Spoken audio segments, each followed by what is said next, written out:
Well, this weekend is Easter, but for the first time in America's history, the country's Christians will not be able to celebrate it with one another, even if they want to.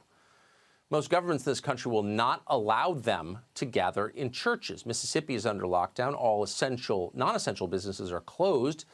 That means the liquor stores, of course, are still open. They're essential. Churches are not essential, according to the state.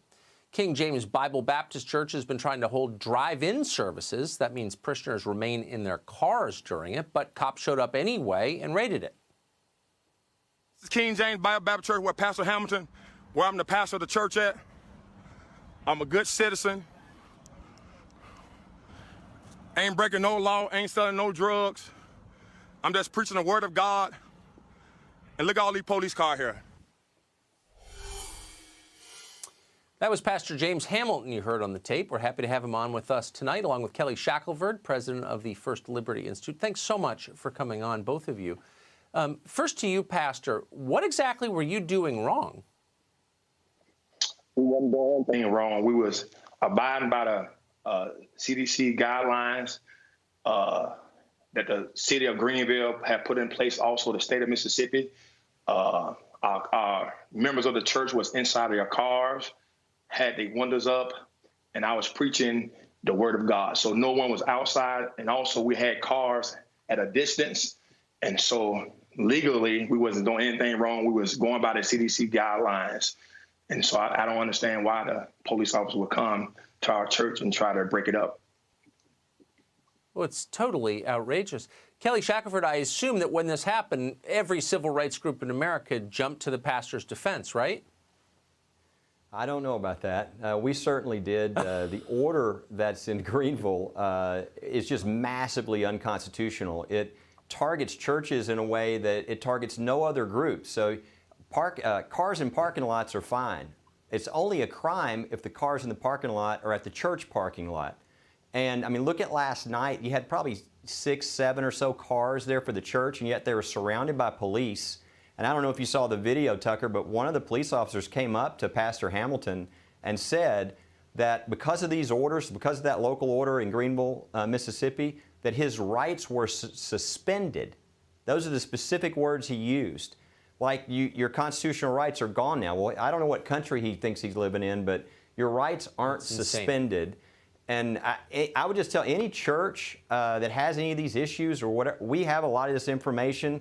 Go to firstliberty.org, just spell out First Liberty.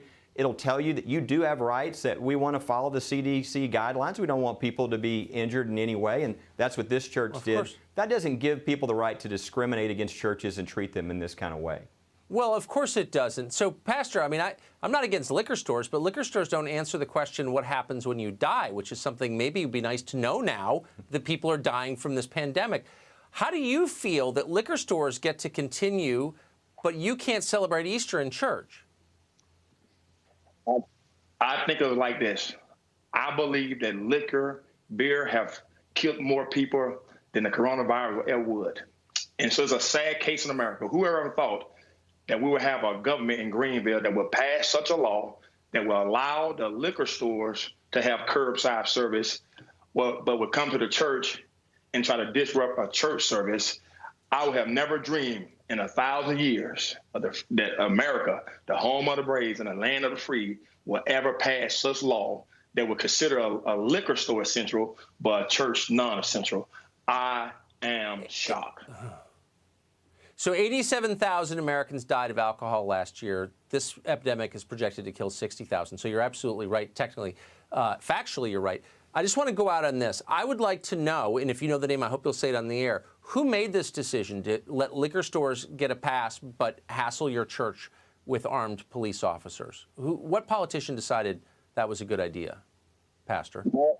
Eric Simmons. He's a mayor. He's a supporter of Joe Biden. He made a decision that because most of the virus was linked to, he said, to the churches. So that's why he came down very hard on the churches to not have drive-in service. I can tell you, when 20 plus cars came to our church, we felt, not just me, we felt intimidated. We felt frightened.